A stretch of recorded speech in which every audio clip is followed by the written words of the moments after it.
Welcome to the InVite Health podcast, where our degreed healthcare professionals are excited to offer you the most important health and wellness information you need to make informed choices about your health.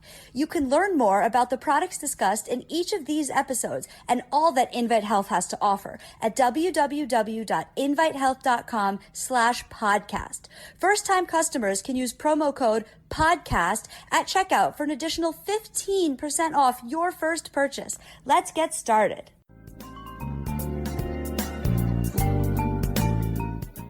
The term healthy eating means something different for everyone, and that's why when it comes down to thinking about the different foods that you may want to incorporate into your daily routine, it really matters on your individual health goals. First and foremost, we know we need to avoid at all costs the standard American diet or a Western diet. And we want to gear more towards that Mediterranean diet. And you'll hear me talk about the Mediterranean diet time and time again. But today, I specifically want to talk about the portfolio diet because a lot of people have reached out to me recently and asked, what is the portfolio diet? And is this something that I should be doing? And I want to kind of differentiate between when we think about the Mediterranean diet, the DASH diet, the portfolio diet, and why the portfolio diet has gained a lot of momentum in the last couple of years. So I'm Amanda Williams, MD, MPH, and let's get right to it.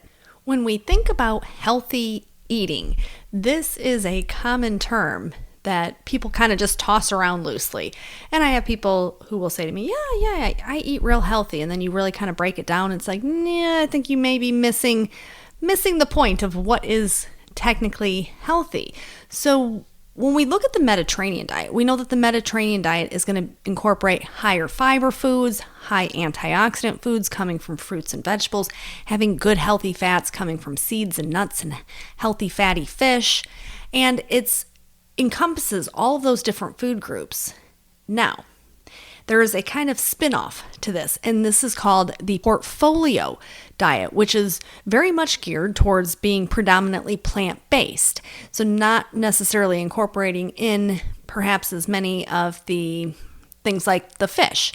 And not that they're saying that the fish is bad, but this particular diet, which was developed by Dr. David Jenkins, and he is an MD. He's actually a British physician, but he's worked at the University of Toronto for decades now, and he's kind of at the forefront for a lot of the nutritional research that comes out.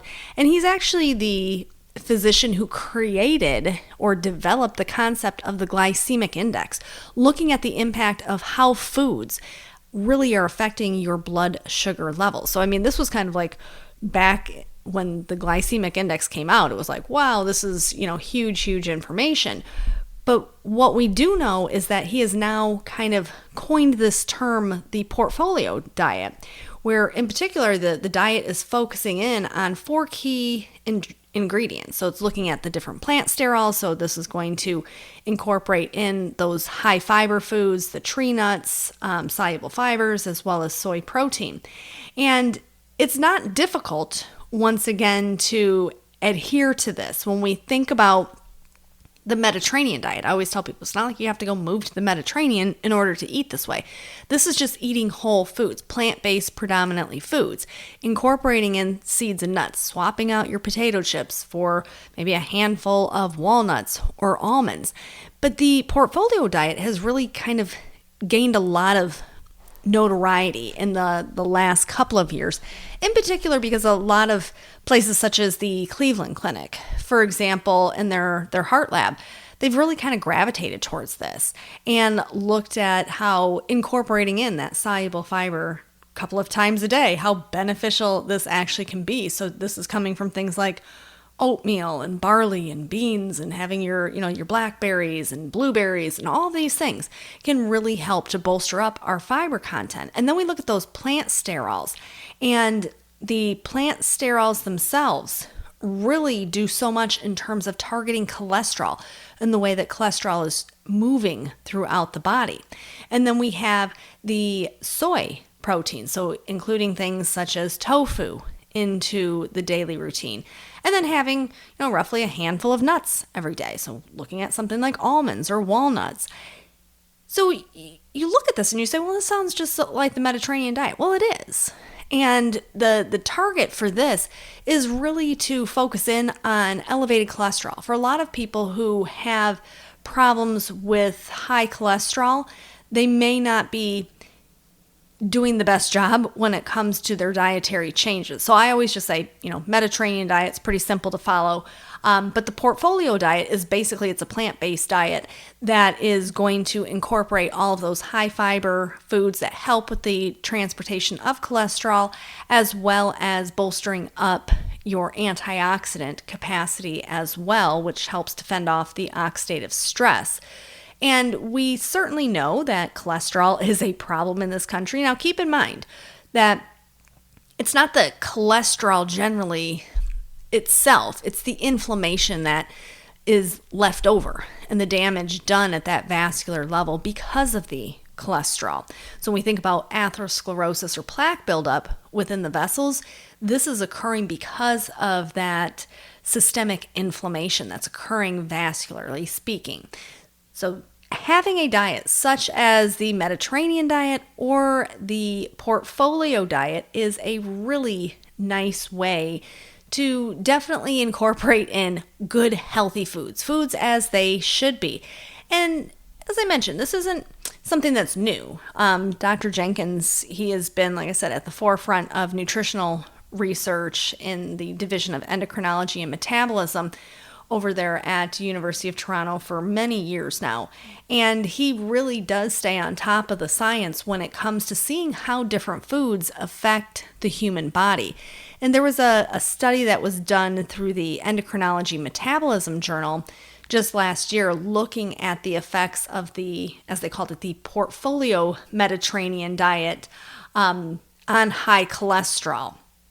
And really seeing that true impact, how it could help to regulate different markers for inflammation, such as C-reactive protein and the elevated levels of LDL, or the low density lipoprotein, which is quote unquote our bad cholesterol. So when it comes to Mediterranean diet, of course, we've got tons of science. We know that this is healthy. We know across every single system in the body, Mediterranean diet is going to be very, very supportive. When we look at the portfolio diet, this is basically a modified version of that Mediterranean diet, and it really kind of makes sure that we are targeting the amount of fiber. So it's really focusing on that fiber component, which is basically, as I said, what the Mediterranean diet is doing as well. And we look at some of the different science that's out there, and we know that this is all so important. The American Heart Association just a couple of weeks ago came out with a study saying that eating a plant-centered diet, even during young adulthood, was associated with a lower risk of heart disease by the time you get to your middle ages. And most people think, well, yeah, you don't have heart disease in your middle ages. Well, yes, it's becoming more and more common. This systemic inflammation that is happening at that vascular level is becoming more and more profound and more prevalent. So they did a study with a 15-year follow-up, and they found that those who adhered to a plant-based diet, or more of a plant-based diet, I should say, had lower cholesterol levels. And so they coined it as, following that portfolio diet, having those high fiber foods incorporated in. And they looked at this association with cardiovascular risk, and they specifically looked in postmenopausal women. And they found that the postmenopausal women who adhered to this style of eating, this portfolio diet, did really well when it came to cardiovascular outcomes and lowered overall cardiovascular risk. So we know that foods matter, and we know that trending our diet or shifting our diet towards a plant-centered diet is the way to go. Now, does that mean that you have to be a vegan or vegetarian? No. As I always stress, when you're eating a Mediterranean diet or you're eating the portfolio diet, you are eating plant-based. The majority of the foods that you're taking in are coming from things like fruits and vegetables, seeds and nuts, having those good healthy grains, things like oatmeal, which we know can offset the negative impact of high cholesterol. So making sure that we do our best for that adherence to a plant-based diet. And we can, of course, if you enjoy eating meat or you enjoy eating fish, include those in. But remember, with red meat, we want to limit that, maybe once every couple of weeks. With fish, certainly, 3-4 times a week is certainly fine. Making sure that your fish is sourced from a good, clean place, so you're not adding insult to injury by adding in, different pollutants into your system.